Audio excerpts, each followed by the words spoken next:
ನಾನು ನಮ್ಮ ಜಿಲ್ಲಾದಾಗ ಒಂದೇ ಕಮ್ಯುನಿಟಿ ಹಿಡ್ದೀನಿ, ವಾರಕ್ಕೆ 50 ಮಂದಿನ ಹೊಳ್ಳಿ ತಂದೀನಿ. ಹಿಂದೂ ಧರ್ಮಕ್ಕೆ 25,000ಕ್ಕಿಂತಲೂ ಹೆಚ್ಚು ಪರಿವಾರಗಳನ್ನು ಕ್ರಿಶ್ಚಿಯನ್ ಧರ್ಮಕ್ಕೆ ಹೋದವ್ರನ್ನ ಮತ್ತೆ ತಿಳಿಸಿ ಹೇಳಿ ಹೊಳ್ಳಿ ಕರ್ಕೊಂಡು ಬಂದೀನಿ. ನನ್ನ ಟಾರ್ಗೆಟ್ ಐತಿ 2 ವರ್ಷದಾಗ 1 ಲಕ್ಷ ಪರಿವಾರಗಳನ್ನು ತರಬೇಕು ಅಂತ. ನಾವು ಹೊಳ್ಳಿ ಕರ್ಕೊಂಡು ಬಂದವ್ರು ಪುಣ್ಯಾತ್ಮರು ಒಬ್ಬರು ಹೋಗಿಲ್ಲ. ಮತ್ತೆ ಹೊಳ್ಳಿ ಇಷ್ಟೇ ಅಲ್ಲ, ಅವ್ರನ್ನ ಕರ್ಕೊಂಡು ಬಂದು ಬಿಟ್ಟಿಲ್ಲ. ಅವ್ರಿಗೆ ಹೇಳೀನಿ, ಈ ಮಠ ನಿಮ್ಮದು, ನನಗೆ ಎಷ್ಟು ಅಧಿಕಾರ ಐತೆ ಅಷ್ಟೇ ಅಧಿಕಾರ ನಿಮಗೂ ಐತಿ. ನಾ ಪ್ರತಿ ವರ್ಷ ನಿಮ್ಮ ಮನೆಗೆ ಬರ್ತೀನಿ, ನಮ್ಮ ಸನ್ಯಾಸಿಗಳು ಬರ್ತಾರೆ, ನಿಮ್ಮ ಮನೆಯೊಳಗೆ ಪ್ರಸಾದ ಮಾಡ್ತಾರೆ, ಪೂಜೆ ಮಾಡ್ತಾರೆ, ಭಜನೆ ಮಾಡ್ತಾರೆ, ಆರತಿ ಮಾಡ್ತಾರೆ.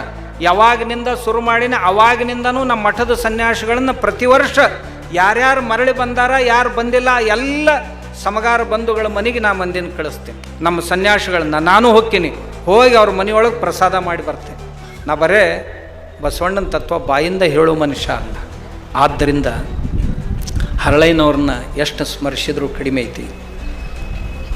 ಒಟ್ಟು ಈ ಕಾರ್ಯಕ್ರಮದ ಸಾರಾಂಶ, ನೀವೊಬ್ಬ ಸ್ವಾಮಿಗೆ ಹಿಂಗೆ ಮಾಡಿ ಅವನ ಬಾಯಿ ಕಟ್ಟಬೇಕು, ಅವನ ಕಾಲು ಕಟ್ಟಿ ಹಾಕಬೇಕು ಅಂತೇನು ಕರ್ನಾಟಕ ಸರ್ಕಾರದವರೇ ಆಗಲಿ, ಆ ವಿಜಯಪುರದ ಉಸ್ತುವಾರಿ ಮಂತ್ರಿಗಳೇ ಆಗಲಿ ಏನು ಕೆಟ್ಟ ಕೆಲಸ ಮಾಡಿದ್ರಿ. ಆಗಲೇ ನಮ್ಮ ಈಶ್ವರಪ್ಪನವ್ರು ಹೇಳಿದ್ರಲ್ಲ, ಕಾಡಸಿದ್ದೇಶ್ವರ ಸ್ವಾಮಿಗಳು ಕ್ಷಮಾ ಕೇಳಬೇಕು ಅಂಥೇಳಿ. ಅಲ್ಲಿ ನಾ ಏನು ತಪ್ಪು ಮಾಡೀನಿ ಅಂತ ಕ್ಷಮಾ ಕೇಳಿ, ಕ್ಷಮಾ ಕೇಳುವಂಥ ಅವಧಿ ಇದ್ರೂ ಉದ್ದಕ್ಕೆ ಬೀಳ್ತೇನೆ. ನನಗೇನು, ನಾ ರೈತರಿಗೆ ಉದ್ದಕ್ಕೆ ಬಿದ್ದೀನಿ ಪೂಜಾ ಮಾಡಿ. ಅಮರೇಶ್ವರ ದೇವ್ರ ಮಠದಾಗ ರೈತರ ಪಾದ ಪೂಜಾ ಮಾಡಿದೆವು. ಪಾದ ಪೂಜಾ ಮಾಡಿದಾಗ ನಾ ರೈತರಿಗೆ ಸಾಷ್ಟಾಂಗ ನಮಸ್ಕಾರ ಹಾಕಿದೆ, ನಮ್ಮ ದೇವ್ರು ನೀವು ಅಂತ. ನನಗೇನು ಅದ್ರ ಬಗ್ಗೆ ಇದು ಇಲ್ಲ. ತಪ್ಪಿದ್ರಂತಲ್ಲ, ರೈತರ ಬಗ್ಗೆ ಇದು.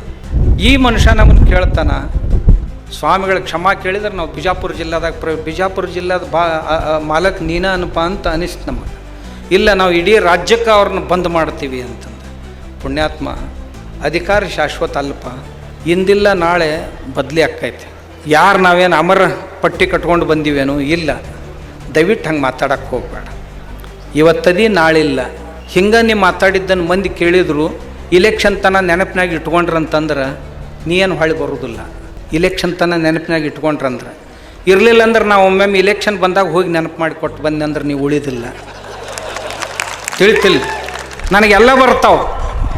ನಮ್ಮಲ್ಲಿ ಒಬ್ಬ ಮಿನಿಸ್ಟ್ರ್ ನಮ್ಮ ಮಠಕ್ಕೆ ಹಿಂಗೆ ತೊಂದರೆ ಮಾಡಿದ ಕೂಡಲೇ ನಾವು ಒಬ್ಬನ್ನ ಕಳಿಸಿದೆ, ಈ ಸರಿ ಇವ ಬೀಳ್ಬೇಕು ನೋಡು ಅಂತ. ಅವ ಪ್ರತಿ ಸಾರಿ 40,000 ಹೋಟ್ಲೆ ಲೀಡ್ಲೇ ಬರ್ತಿದ್ದ, 40,000 ಹೋಟ್ಲೆ ಮಕ್ಕೊಂಡ. ಅವ ಗೊತ್ತಾಗಲಿಲ್ಲ ಯಾರು ಕೆಡವಿದ್ರಂತ. ಒಬ್ಬ MP ಅದ, ನಾವು ಶೇತಕರಿ ಕಾಮಗಾರ ಪಾರ್ಟಿ ಅಂತ ತಿಳ್ಕೊಂಡು ಅವ ಏನು ಪ್ರಚಾರ ಮಾಡ್ತಾನೆ. ನಾವೊಂದು ಸಭಾದಾಗ ಹೋಗಿದ್ದೆ, ಹಿಂಗೆ ಏನೋ ಅಪಮಾನಾಸ್ಪದವಾಗಿ ಮಾಡಿ ಎದ್ದು ಹೋಗಿಬಿಟ್ಟ. ಅಲ್ಲಿಂದ ಧರ್ಮದ ಬಗ್ಗೆ ಏನೋ ಮಾಡಿ ಹೋದ ಕೂಡಲೇ ಬರಲಿ ತಡಿ ಟೈಮ್ ಅಂತ ಕುಂತ ಕೂಡಲೇ ಮುಂದೆ ಇಲೆಕ್ಷನ್ ಬಂತು. ಅವ ಎಲ್ಲ ಕಡೆ ಪ್ರಚಾರ ಮಾಡ್ತ. 2 ಸಾರಿ MLA ಇದ್ದ, 2 ಸಾರಿ MP ಆಗಿ 3ನೇ ಸಾರಿಗೆ ನಿಂತಿದ್ದ. ನಾ ಆರಿಸಿ ಬರೋದ್ರಾಗ ಏನೂ ಸಂಶಯ ಇಲ್ಲ, ಮೋದಿಯವ್ರಿಗಿಂತಲೂ ನಾ ಹೆಚ್ಚು ಓಟ್ ತೊಗೋಬೇಕು ಈ ಸರಿ, ಇಷ್ಟರ ಸಲಾಗಿ ನನ್ನ ಪ್ರಯತ್ನ ಐತಂತ. ಅವ 1,45,000 ಬೆದ್ದ. ಅವ ಗೊತ್ತಾಗಲಿಲ್ಲ ಯಾರು ಕೆಡವಿದ್ರಂತ. ಹಿಂದಾಗಡೆ 6 ತಿಂಗಳ ಮ್ಯಾಗ ಗೊತ್ತಾಯ್ತು ಕಾಡಸಿದ್ದೇಶ್ವರ ಸ್ವಾಮಿ ಕೆಡವಿದಂತ. ಹ್ಯಾಂಗೆ ಕೆಡವಿದ್ರು ಇವರು, ಯಾವಾಗಾರು ಕೆಡವಿದ್ರು, ಎಲ್ಲಿ ಒಟ್ಟು ಅಲ್ಲಿ ಬಂದಿದ್ದಲ್ಲಿ ಸಹಿತ ಅಲ್ಲಿ ಹೋಗೋ ಅವಶ್ಯಕತೆನೇ ಇಲ್ಲ ನನಗೆ. ಅದಕ್ಕೆ ನಾನು ಯಾವ ನೇತಾರ ಹತ್ರ ಯಾವಾಗಲೂ ಹೋಗೋದಿಲ್ಲ, ಅವ್ರ ಗದ್ದಲ್ದಾಗ ಬಿಡೋದಿಲ್ಲ. ನಮ್ಮ ಧರ್ಮದಾಗ ಕೈ ಹಾಕಿದ್ರು ಅಂದ್ರೆ ನಿಮ್ಮನ್ನು ಬಿಡೋದಿಲ್ಲ. ನನ್ನ ವೈಯಕ್ತಿಕ ನೀ ಏನು ಮಾಡೋದು ಮಾಡ್ತು, ಆದ್ರೆ ನಮ್ಮ ಧರ್ಮದ ಬಗ್ಗೆ ಕೈ ಹಾಕಿದಂದ್ರೆ ನಿನ್ನ ಬಿಡೋದಿಲ್ಲ. ಎಲ್ರಿಗೆ ನಾನೇನು ಅಹಂಕಾರದಿಂದ ಈ ಮಾತು ಹೇಳೋದಿಲ್ಲ, ನಿಮ್ಮೆಲ್ಲರ ಪರವಾಗಿ ಈ ಮಾತು ಹೇಳೋದು. ನೀವೆಲ್ಲರೂ ಅದಕ್ಕೆಲ್ಲ ಸಪೋರ್ಟ್ ಮಾಡ್ತೀರಂತ ನಿಮ್ಮ ಧೈರ್ಯದ ಮ್ಯಾಗ ಹೇಳ್ತೇನೆ ನಾನು. ಮತ್ತು ನೀವು ಸ್ವಾಮಿ ಹಿಂಗಂದ ನಾನು ಹೆಂಗೆ ಮಾಡ್ತಾನೆ ನೋಡು ನೀವು ನನ್ನ ತಂದಿರಿ ಮತ್ತು ನಾಳೆಗೆ